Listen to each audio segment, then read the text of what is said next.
In this episode, we will see Ben's first love. Ben falls in love with this girl, and the girl also likes Ben. But the funny thing is, while Ben is trying to impress the girl, he suddenly transforms into a terrifying necrophrygian. What will happen next? We'll find out in today's episode, so let's get started.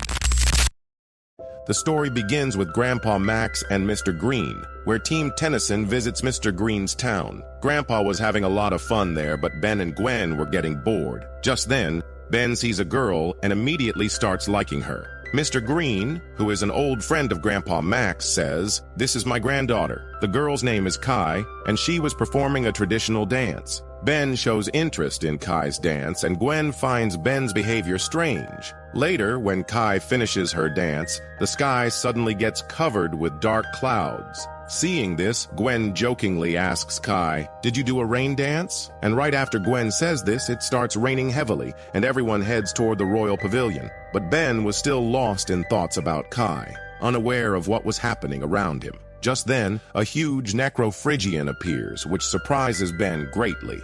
And then, Grandpa and Mr. Green arrive, and upon seeing them, the creature leaves the place. At that moment, a massive flood comes rushing in, and it is so powerful that Kai can't survive. Ben tries to help Kai, but he can't transform into any alien. Still, without any alien powers, Ben manages to save Kai. Kai then tries to say something to Ben, but Ben interrupts her and starts bragging about himself. After a moment, Kai says to Ben, "I get it, you're a big superhero, but can you let go of my hand?" Later, Mr. Green tells Team Tennyson, "I can't believe I got to see it." Ben, confused, asks, "Who are you talking about?" In response, Mr. Green says, "The creature we encountered today is called the Yenaldushi. It's a symbol of evil, and I need to capture it before it causes more destruction." Team Tennyson agrees to go with Mr. Green on the mission. Kai also wants to join them, but Mr. Green says, "You know very well that this task is only for men, so you can't come with us." Gwen doesn't like this at all. She tries to say something, but Grandpa Max calmly explains, "This is their land, their rules. We have to respect that." Then, Grandpa Max and Mr. Green leave for the mission. Before leaving, Ben says to Gwen, "Make sure you tell Kai how much of a superhero I am." Gwen starts teasing Ben, saying that he likes Kai. Embarrassed, Ben blushes and quickly walks away. Later, we see Team Tennyson and Mr. Green searching for the necklace, during which Ben learns that Mr. Green was once a plumber. Meanwhile, Gwen is telling Kai about Ben, saying that Ben is the king of fools, basically making fun of him.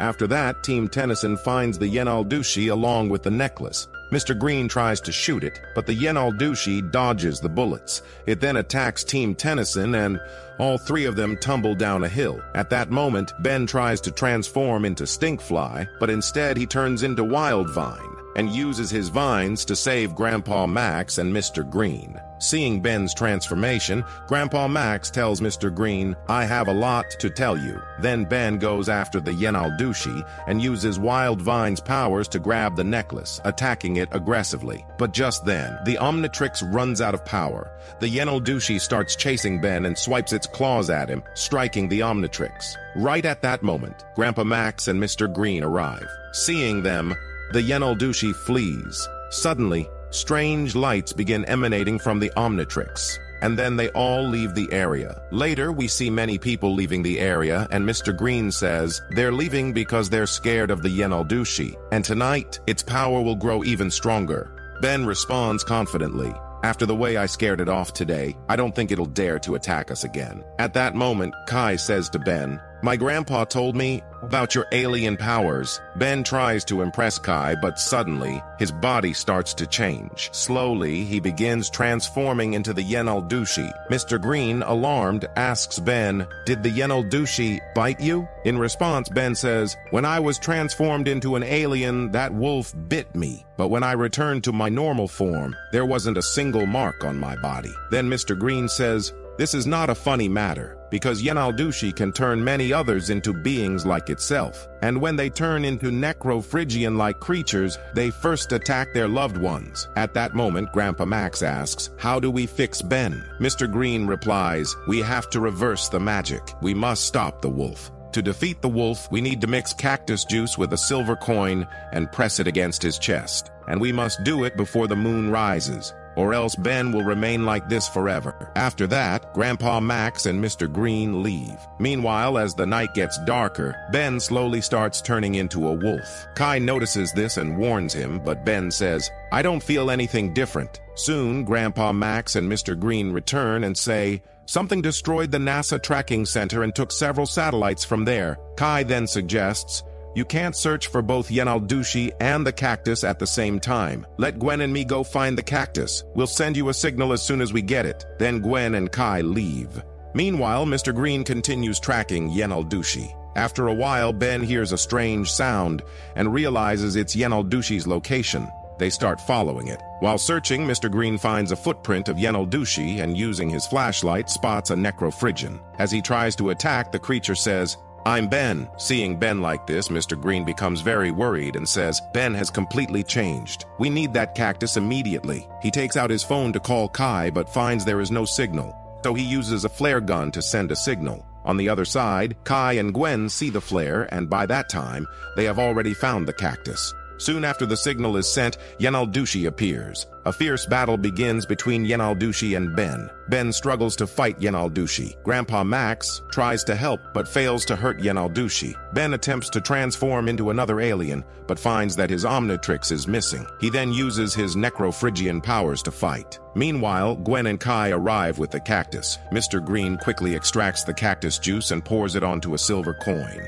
As he moves toward Yenaldushi, the creature throws everyone aside. Ben seizes the opportunity and grabs Yenaldushi tightly. Gwen then presses the silver coin against Yenaldushi's chest, but nothing happens. Suddenly, Yenaldushi turns Ben into a chicken and escapes. Mr. Green is shocked and wonders why the coin didn't work. Kai suggests maybe Ben isn't really in Yenaldushi. Maybe that's why the coin didn't work. At that moment, Ben starts to change back, and the Omnitrix reappears on his wrist. Gwen exclaims, "Maybe Kai was right. You're not an Yenaldushi. You just transformed into a necrophrygian alien." Ben responds, "That makes sense.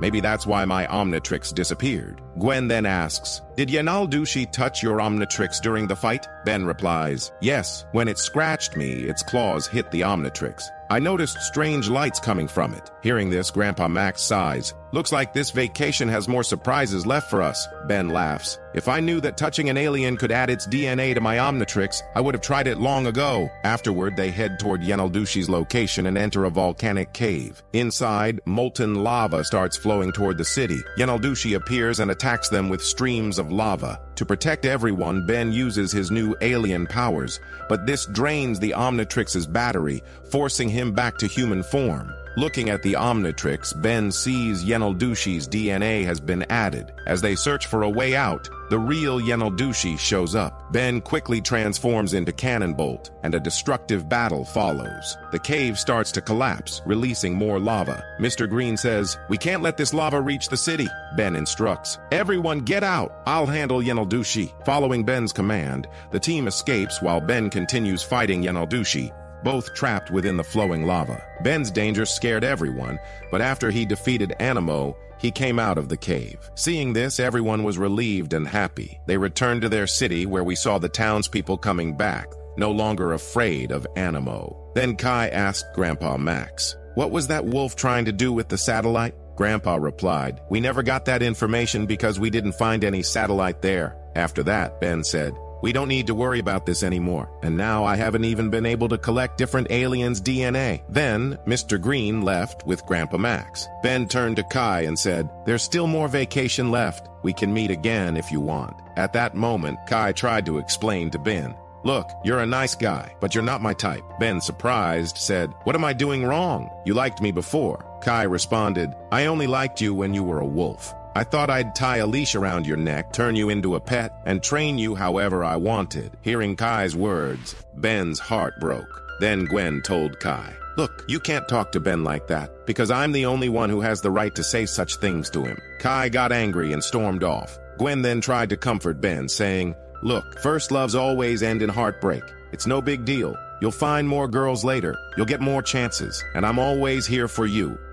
And thus, Ben's tale of heartbreak ended. But in the final scene, we see that Animo was still alive on that mountain, and he activated all the satellite equipment.